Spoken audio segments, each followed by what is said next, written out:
Pada hari ini kita akan belajar kebenaran firman Tuhan dari nats yang telah ditetapkan dari 1 Timotius pasal 4 ayat 6-17 dengan topik mahasiswa penggerak perubahan. Dan pada hari ini saya telah memilih subtema agen Allah dalam perubahan. Ketika kita berbicara tentang agen adalah seseorang yang bertindak sebagai perantara yang bekerja atas nama pihak yang telah menunjuknya.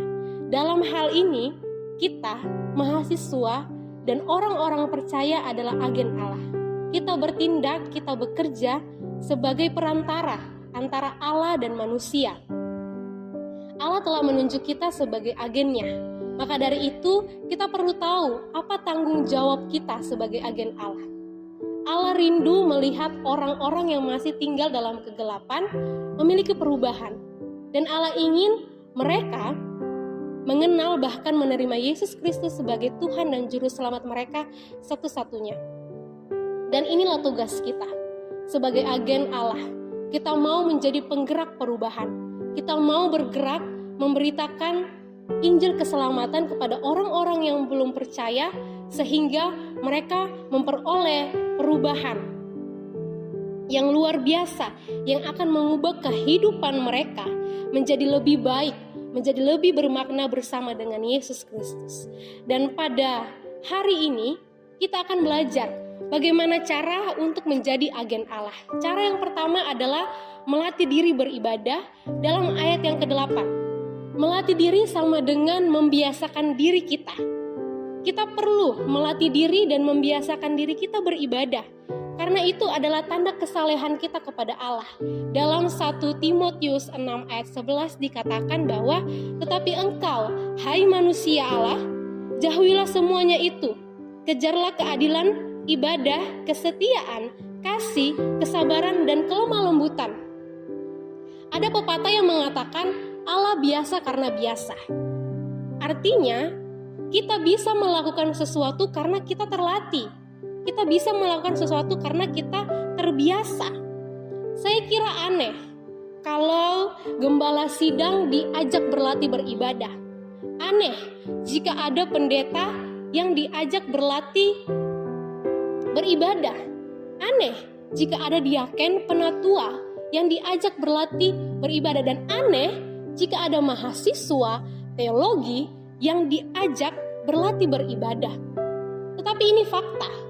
Dalam pembacaan kita, Timotius adalah seorang gembala muda di Efesus dan Rasul Paulus menasihatkan kepada dia bahwa latihlah dirimu beribadah. Ini berarti Timotius belum terlatih beribadah. Ini berarti Timotius belum terbiasa beribadah. Hamba Tuhan kalau belum terbiasa beribadah, lalu bagaimana dengan sekolah minggu? Lalu bagaimana dengan pemuda dan anggota jemaat? Maka kepada Timotius dikirimlah surat. Latihlah dirimu beribadah dalam pasal 7 ayat 4b. Janganlah kita membiasakan diri menjauhkan diri kita pada pertemuan-pertemuan ibadah.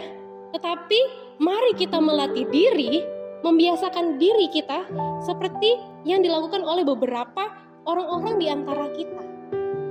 Sebagai agen Allah, kita harus membawa perubahan dalam dunia ini. Dengan cara kita menjadi teladan. Kita perlu membawa perubahan bagi orang lain. Kita tekun melatih beribadah setiap saat. Mengapa? Karena ibadah itu mengandung janji. Karena ibadah itu merupakan tanda kesalehan kita kepada Tuhan.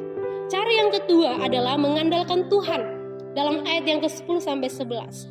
Sebagai seorang muda, tentu dalam diri kita tersimpan banyak sekali impian yang ingin kita capai. Dan untuk mencapai semua itu, kita perlu mengandalkan Tuhan. Dalam Yeremia 17 ayat 7 dikatakan bahwa diberkatilah orang yang mengandalkan Tuhan. Orang yang percaya dan mengandalkan Tuhan dalam setiap langkah kehidupannya akan dipelihara Tuhan. Pemazmur 1 ayat 3 mengatakan bahwa orang yang mengandalkan Tuhan, ia seperti pohon yang ditanam di tepi air. sekalipun musim kemarau, pohon itu akan tetap subur. Pohon itu akan tetap terus berbuah karena mendapat pasokan air yang cukup. Tetapi perlu kita ingat, perlu kita ketahui bahwa ketika kita telah mengandalkan Tuhan, ketika kita percaya kepada Tuhan, bukan berarti kita tidak akan mendapat kesusahan. Tetapi apapun kesulitan, apapun kesusahan yang dialami oleh orang-orang yang mengandalkan Tuhan, ia akan tetap kokoh. Dan Tuhan mau supaya kita senantiasa mengandalkannya dan menanti-nanti pertolongannya. Cara yang ketiga adalah berintegritas. Dalam ayat yang ke-12, saudara yang dikasihi Tuhan. Istilah integritas ialah istilah yang begitu populer didemonstrasikan, yang sering sekali dikatakan dalam berbagai macam topik khotbah belakangan ini. Dan integritas itu sendiri artinya kesamaan kata dan tindakan. Kita belajar banyak hal tentang integritas. Berbicara tentang integritas berarti berbagai unsur, ya. Pengorbanan waktu, tenaga, pemikiran, bahkan kesetiaan untuk melaksanakan pelayanan pekerjaan Tuhan. Ayat yang ke-12, di situ dikatakan Rasul Paulus mengatakan kepada Timotius supaya sebagai seorang gembala, sebagai seorang pemimpin jemaat, ia harus menjadi teladan, ia harus berintegritas dalam hal menjadi teladan dalam perkataan, dalam tingkah laku, dan dalam kesucian. Perlu kita ketahui bersama bahwa sebagai pelayan, sebagai hamba Tuhan, yang dipercaya oleh jemaat adalah perkataan kita. Ketika kita bisa menjadi seorang hamba Tuhan yang berintegritas, maka tidak akan ada orang lain yang merendahkan kita, sekalipun usia kita lebih muda dari orang yang kita layani. Integritas itu juga menuntut bukti. Kristus ketika hadir di dunia ini menunjukkan integritasnya ketika ia mengatakan bahwa ia mengasihi orang berdosa. Ia membuktikan akan hal tersebut melalui pengorbanannya yang menjamin keselamatan bagi orang-orang percaya. Integritas itu menuntut bukti. Kasih tanpa pengorbanan itu bukanlah kasih yang sejati. Dan dalam hal apa kita harus berintegritas? Yang pertama, kita setia melayani. Ketika kita berbicara tentang melayani, artinya bahwa kita mau mengorbankan diri kita untuk melayani orang lain. Kita perlu komitmen yang sungguh, kita perlu mental yang kuat untuk tetap bertahan dalam melayani. Karena orang yang kita layani tidak selalu baik kepada kita. Karena itu, apapun yang terjadi dalam pelayanan kita, kita harus setia sampai kita mendapatkan mahkota kehidupan dari Bapa. Dalam hal apa lagi kita harus berintegritas? Dalam hal menjaga hidup. Sebagai agen Allah dalam dunia ini, artinya kita mampu menjaga kesucian kita. Sama seperti yang dikatakan Mazmur 199 ayat 9. Ada banyak hal yang bisa menguasai kita hari ini. Di antaranya adalah hawa nafsu atau sifat kedagingan kita. Sama seperti yang dikatakan 2 Timotius 2 ayat 22. Karena itulah mengapa dalam pembacaan kita ditekankan dalam ayat 14 sampai 16.